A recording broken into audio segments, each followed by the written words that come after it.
Mr. Madriaga, would you like to drink water first Yes, Your Honor. If I to may. give you some relief? This is quite a lengthy affidavit. Please provide him some water. Thank you po, Madam Chair.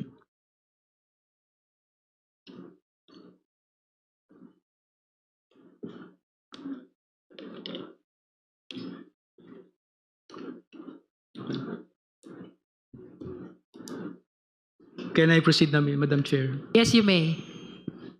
46, on the same day, I posted the same screenshot of our video conference on my Facebook account with the caption, just telling her I cannot vote intelligently without her name on the ballot.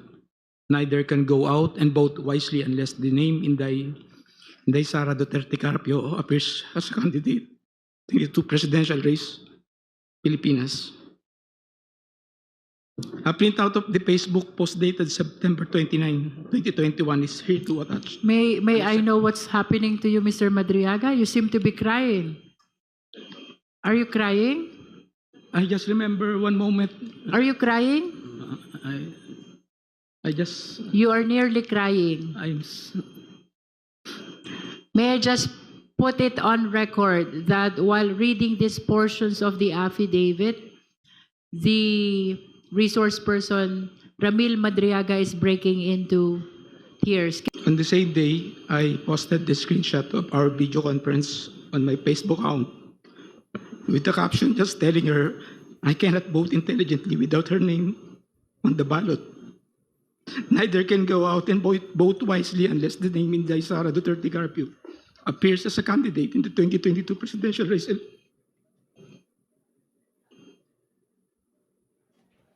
Would you like 47. to say something No, about why you are crying on this part of the affidavit? hindi naman, malungkot lang po. Malungkot. Hello po mga kawindra panatis, mga kawindra at sa lahat po ng mga nasa bahay, lahat po ng nakikinig ng ating mga videos. Meron pong nag-request. Etong taong ni-request nila ay napapuzzle sila. Ano nga ba ang katotohanan sa likod ng pangalan ni Ramil Lagunoy Madriaga? Ito ay masyadong expose ngayon at pinag-uusapan at ang dami nating mga kababayan na nag-request. Maaari nyo po bang itarot si Ramil Madriaga? Siya ay pinanganak noong June 16, 1964 in Quezon City, Philippines. Ayan. Again and again, ito po ay for entertainment use only. Kung may pangit, itapon. Kung may maganda, mas magandang pagyabungin at palaguin. Kung ano man po ang nakikita ng tarot, ito ay aking babasahin at ibibigay ang interpretasyon. And dahil dyan, ako po ay tagabasa lang ng tarot. ng ating tarot, ayan. Ano nga ba ang katotohanan sa isang pangalang Ramil Madriaga? Ano ang nakikita ng ating tarot? Ayan. Ramil Madriaga. I-reshuffle po natin kung saan pinaikot-ikot natin yan. At dahil dito, siya ay isang aninong madilim. Ibig sabihin, may mga ginawa siya, may mga maaaring ito yung masyadong beyond the expectation, parang mala pelikula na buhay na para mabuhay siya, kinakailangan din niya gawain kung anong iniuutos sa kanya. Ito po ay ayon sa tarot lang, ha? Tarot lang po ito, binabasa ko lang po ang interpreter. Interpreter lang po ako ng tarot. Paulit-ulit na sinabi niya. Nagkaroon din naman siya ng maayos na pamumuhay kung kailan nagkaedad na siya. Ginawa niya ang lahat at nahawakan din naman niya ang malalaking halaga at salapi na sinasabi nga na naging dahilan kung paano siya nasusurvive sa kanyang buhay. Oops. Pero, itong ngayon na mga pinagsasasabi niya, ayan na, nagalit ng tarot. Pero ngayon, yung mga pinagsasasabi niya po tungkol sa isang pamilya, kung saan dito siya ngayon nadidiin, kung ano ang katotohanan sa mga sinasabi niya. Ang sabi po ng tarot po nagsabi, ito ay huwag paniwalaan at ito po ay dapat pag-aralan. Ibig sabihin po, ang taong nagsasalita ngayon ay walang kredibilidad. Again and again, tarot lang po ito. Nakalayon po dito, nakabaliktad ang isang lalaki kung saan humahanap siya ng mga panlaban. Kaso ang panlaban po niya ay hindi espada, kung hindi mga punong kahoy, kung saan nagsasala sa labid ang mga dahon. So, dito po sa tarot na ito, masasabi natin na nakahawak siya sa napakamahinang katotohanan, kahoy. Kung ito po ay naging espada, again, ipapaliwanag ko. Kung ito po ay naging espada, maaaring totoo pa ang kanyang mga sinasabi. Yun po yung sabi ng tarot, ha? Subalit, ang kanyang hinahawakan ay kahoy. Kung saan, kung mapapansin nyo po, ay may mga dahon-dahon. At yung dahon na yun ay sa labid pa. Magkakahiwalay. Ang ibig sabihin, mahirap paniwalaan. At kung ako po siya, kung siya po'y nakikinig at sana'y marinig po niya ito. Ito ay tarot, pero naniniwala ako na ang tarot ay buhay. Ito ay maaaring maging guide niyo po.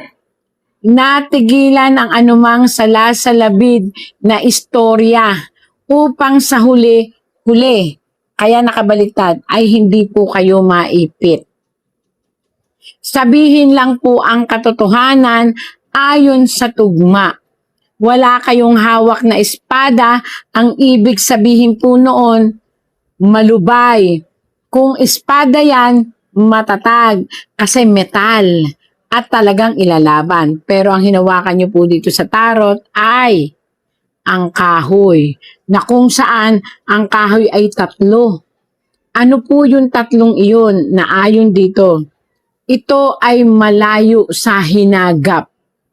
Ang ibig sabihin nito, napansin nyo, nakahawak kayo, tapos malayo ang tingin, doon kayo nakatingin sa dagat, sa alon. Masyadong magulo ang alon. So, napakalayo po niya sa hinagap. Ibig sabihin, may mga sinasabi po na maaaring pagdating ng panahon ay pagsisihan ninyo at kayo rin po ang malunod dun sa alon na yon. Again and again, nagpapayo lang po ang tarot. Binabasa ko lang po ang interpretation ng tarot. Kung ano man po ang katotohanan natin, nito ay ipagpasa Diyos natin. Pero ayon sa tarot, yun po ang kanya nababasa. Oops! Naku po. Nakita nyo po ito? Inang bayan. Ayan na naman. Ito ang tunay na nangyayari. Ang inang bayan ay espada ngayon ang hinahawakan. Ang ibig sabihin, baka dumating ang time, kayo po ay magkaroon ng malaking pananagutan sa batas ng inang bayan. Ito po kayo, nakabaliktad, kahoy ang inyong hinahawakan, samantalang ang batas, ang inang bayan ay bakal na espada. Kaya kung ano man po ang inyong sinasabi, kung ano man po ang inyong ilalahad, kung makakarating po ito sa inyo, ay pakaingatan sapagkat nakikita po rito ang isang malaking hustisya ng maggagawa ay ang batas ng inang bayan. Yan. Hindi naman po siguro lingit sa inyo na ang tinitira ninyo ay isang babaeng nakaupo. Kitang-kita po, isang babaeng nakaupo ang inyong binibigyan ng maraming, kwento, pabula. Kumbaga may iniistorya kayo, may kinukwento kayo, may ano bang tawag dito? May isinisiwalat kayo at yun po kitang-kita. At ang babaeng ito po ang pinupuntirya ninyo na ilagay dun sa maraming kwento. Ayan po yun. Signifies ng mabulang, mga bato na makukulay. Ito po ay kwento. Ito po ay usapin na makulay. At ang babae ay gusto ninyong palibutan. Subalit nakita nyo po ba na ang makukulay na kwento nyo po ay tinatapakan ng babae? Pinapaliwanag ko po again and again, interpreter lang po ako. At hawak po niya ang matibay at solidong pambato sa lahat ng inyong istorya. Kung ako po sa inyo, sana naririnig nyo po ito. Pakaisipin nyo pong mabuti ang lahat ng inyong isisiwalat dahil isang solidong bakal na mapanganib ang hawak ng babaeng ito na magpapalaya sa kanyang reputasyon. Ibig sabihin, may malakas siya na katotohanan na pwedeng lahat ng inyong ibato ay kanyang masagot.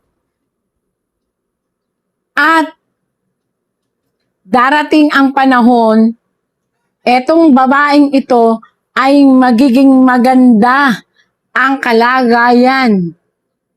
Naku po, ayan na po ang sinasabi ko sa inyo ha. Pag-isipan nyo pong mabuti.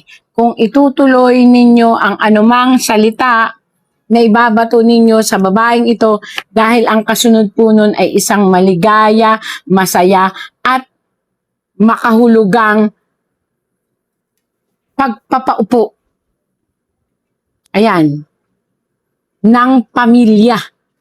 Ibig sabihin, may magaganap na isang nakapangingilabot na pagtatanggol mula po sa universe. Ayan po, oh. Rainbow sa universe. Ito na naman po tayo ha. Interpreter lang po ako. Kung mapapansin nyo po, sinasabi ko ang katotohanan na nai-interpret ko.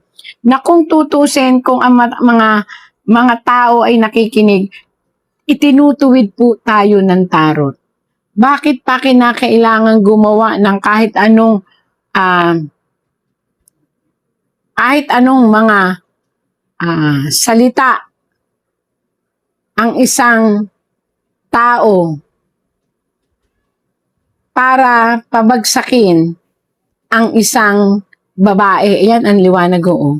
Na kung darating ang panahon, ay maliwanag pa sa sikat ng araw na siya ay maluluklok. Kaya kung ako po sa inyo, sir, ito po'y mabait ang tarot eh. Hanggat maaari po sa tama lang ang sabihin.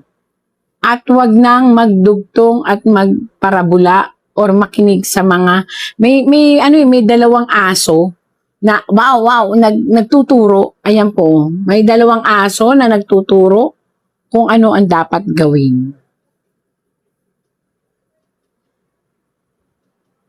Pero hindi dapat po ito pakinggan. Sabi ng tarot ha, kasi po alimango, katang or alimango o hipon or whatsoever ito, Scorpio or crab mentality.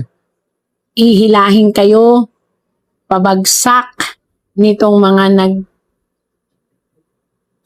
nagpi-feed ng anumang impormasyon na hindi na pag-aaralan. At baka sa huli, sa akala nyo kayo ay manalo, ang mangyari, bumaliktad ang sitwasyon at maipit kayo. Ayon sa tarot,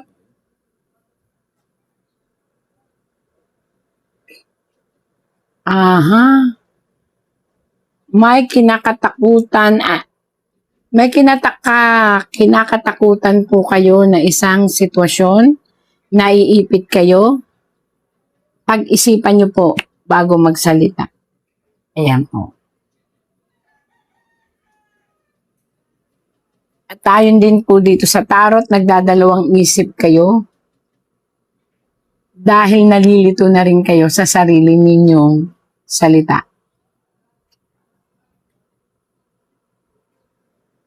Mhm. Delikado po ito. May isang malaking mga tao. Ito po, malaking mga tao na mag-iimbestiga sa lahat ng binibitawan ninyong salita. Pakaingatan niyo po ito. Itong malaking taong ito ay magsisiwalat ng katotohanan na maaaring naging kasama niyo po ito, biglang lilitaw. Kaya, wag na lang pong magsalita kung hindi nyo kayang panindigan o ilabas ang katotohanan dahil itong taong magsisiwalat na ito ay dati nyong kasama. At hawak niya po ang katotohanan. At maging magulo, kayo pa po ang mabaliktad. We will look at the evidence. If the evidence is strong, we will support the impeachment complaint. But if it is not, we will not. Pag-aralan ninyo, tignan nyo kung kapani-paniwala yan. Kasi baka paputok na naman yan eh. Defensa ng Vice President is a conditional threat. Kung ako patayin, inutusan ko sila, patayin din to mga to. Kami, position namin, tingin namin, baka hindi threat yun. Kasi hindi naman siya papatayin eh. Di ba? So, the condition of the threat, wala naman chance na mangyari yun kasi hindi naman siguro papapatay ng administrasyon. Ito sasabihin ko sa inyo kung ikaw nakakulong ka sa bikutan, kahit sabihin sa'yo na sabihin ang buwan ay itim, no? Pag nandun ka sa kulungan, sasabihin mo yung buwan itim. So, when we're looking at testimony coming from somebody na nasa kulungan, siguro pag-isipan natin na mabuti as representatives of the people.